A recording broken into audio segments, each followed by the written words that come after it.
ஏசாயா அதிகாரம் 9.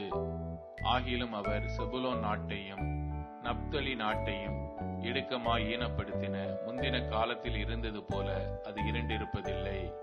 ஏனென்றால் அவர் கடற்கரை அருகிலும் யோர்தான் நதி யோரத்திலும் உள்ள புற ஜாதியாருடைய கலிலேயாவாகிய அத்தேசத்தை பிற்காலத்திலே மகிமைப்படுத்துவார். இருளில் நடக்கிற ஜனங்கள் பெரிய வெளிச்சத்தை கண்டார்கள். மரண இருளின் தேசத்தில் குடி இருக்கிறவர்களின் மேல் வெளிச்சம் பிரகாசித்தது.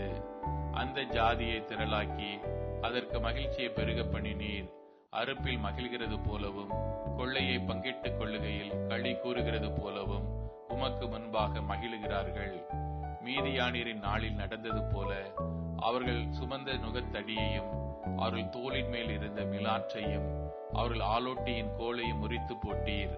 அமளியாய் யுத்தம் பண்ணுகிற வீரருடைய ஆயுத வர்க்கங்களும் இரத்தத்தில் புரண்ட உடுப்பும் அக்கினிக்கு இரையாக சுட்டெரிக்கப்படும்.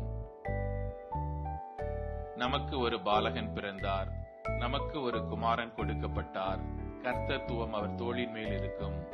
அவர் நாமம் அதிசயமானவர், ஆலோசனை கர்த்தா, வல்லமையுள்ள தேவன், நித்திய பிதா, சமாதான பிரபு எனப்படும்.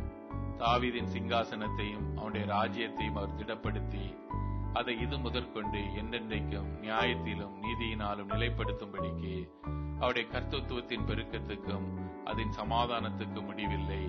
சேனைகளின் கர்த்தருடைய வைராக்கியம் இதை செய்யும்.